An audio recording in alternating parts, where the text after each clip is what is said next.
نن درته محترمو ډیره زیاته ناشنا او ډیره زیاته عجیبه وظیفه ښیم.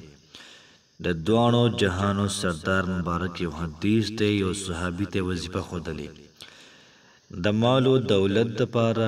ورته دا وظیفه ښودلې د حاجت د پوره کېدو دپاره، ورته دا وظیفه ښودلې د مشکل د ختمېدو دپاره.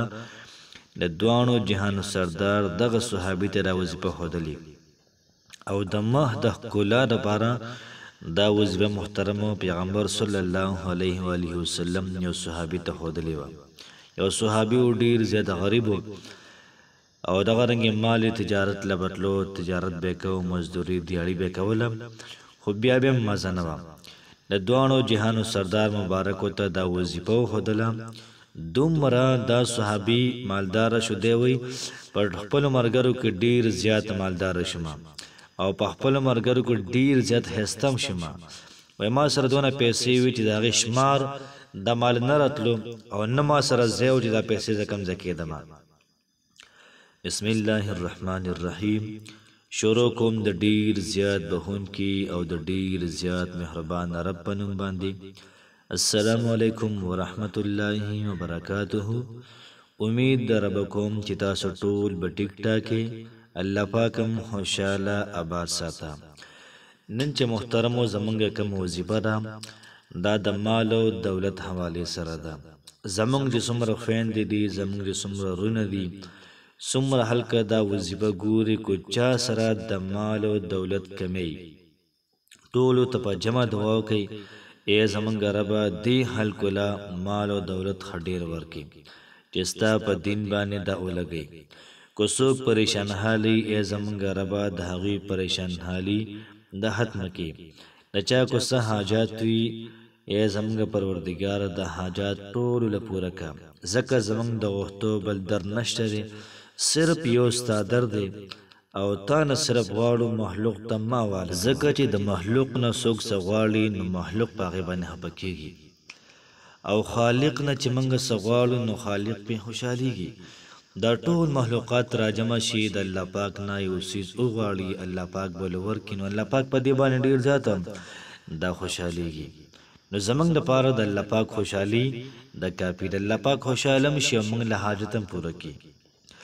نو که څوک دا غواړي چې الله پاک د دوی حاجتونه پوره کړي او دوی د الله پاک رزق ورکړي بې حسابه، الله پاک د دوی مالداره کې ټول مشکلات له ختم کړي او دغه رنګې حسن له سیوا کړي. دمه حسن کو دا لکانې، کو دا جنکۍ، کو دا ښځې وي، انشاءالله العزیز د دې وظیفې په برکت باندې به حسن دا به ډېر زیات سیوا کېږي او ډېر زیات ځلا ښکلا به دا به مخکې راځي. یاد ساته محترمو چې یو ځل یو صحابي رالی او پیغمبر صلی الله علیه و آله وسلم ته فرمایي چې د الله رسوله مفهوم یې داسې دی چې زما طبیعي وشوله، دومره کار روزګار کوم، دومره پیسې ګټم، خو پته یې نه پوهېږم چې کوم خوځي،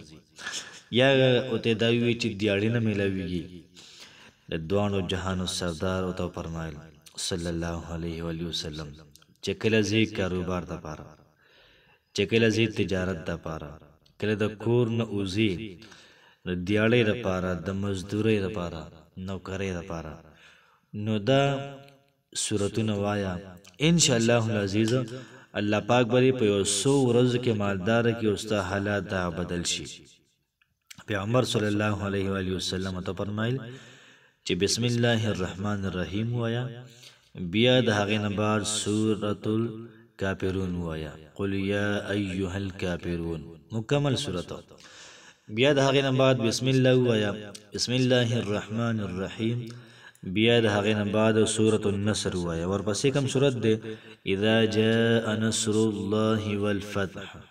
بیا بسم الله الرحمن الرحیم وایه. بیا د هغې نه بعد تبت یدا ابي لهب وتب، دا مکمل صورت وایه. بیا د هغې نه بعد بسم الله الرحمن الرحیم وایه او د هغې نه بعد سورة الاخلاص وایه. بیا د هغې نه بعد بسم الله الرحمن الرحیم وایه، سورة الفلق دا شروع کا. بیا د هغې نه بعد بسم الله الرحمن الرحیم وایه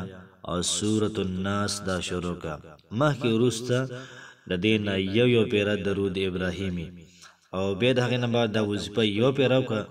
کاروبار دپاره وځه چې په سبا بیا ځې کاروبار لا بل سبا بیا ځې نو روزانه دا وظیفه کوه الله پاک به دې دومره مالداره کړي چې ستا په وهم او ګمان کې به نه وي دا صحابي وایي چې یو څو ورځې بعد زه رانم نبي علیه السلام ته ما وویل چې د الله رسوله دونه مالداره شوی یم دونه پیسې ما سره دي چې زه دا پیسې کوم ځای کېدم دونه مالداره شو نو که تاسو هم وایئ که نه چې منګه مالداري غواړو الله پاک د منګه مالداره کړي نو محترمو دا وظیفه وکړئ نور خلکو له موقع ورکړئ نور خلکو سره هم شیر کړئ چې هغوی هم دا وظیفه وکړي بل یو صحابي راغلی نبي علیه السلام ته وایي د الله رسول دنیا ما نه مه هړولی دی دنیا مال ځان نه راکوي دومره پیسې وګټم مال او دولت وګټم پته نه لګي چې دا کوم حاضي نبی علیہ السلام ورته وی ګوره تا د فرشتو تسبیحات دا پرېښي که نه د فرشتو تسبیحات شروع که الله پاک به دې مالداره کړي سبحان الله وبحمده سبحان الله العظیم وبحمده استغفر الله دا کلمات پیغمبر صلی الله علیه و آله وسلم ورته وویلې چې دا کلمات روزانه وایه چې څومره ډېر وې دومره فایده ډېره کوي دغه صحابي لاړی او چې کله واپسې کې راغلی نبي علیه السلام ته وایي چې وظیفې خو کمال وکړو که نه وایي څه کمال یې وکړو نبي علیه السلام ته وایي چې دومره مال او دولت الله پاک راکړو چې زه حیران یم چې چا چاله ورکړمه نو محترمو دا دوه وظیفې د خپل د ژوند معمول سازي کوي دا دوه وظیفې تاسو کوئ همیشه به دپاره به تاسو مالدار یئ دغه صحابه کرام وایي چې موږ په خپلو ملګرو کې ډېر زیات حسندار م او ډېر زیات مالدار م او زموږ په زړه چې به څه حاجت رالی دا ورله الله پاک پوره کوو نو محترمو کوشش وکړئ وظیفه ډېره زیاته بهتر ده او وظیفه ډېره زیاته د کمال ده په خپل هم وکئ ملګرو سره هم شیر کوئ او کوشش کوئ روزانه دا وظیفه کوئ ځکه ستاسو پکې فایده ده نو فایده هم پکې دنیاوي هم ده اخروي هم پکې ده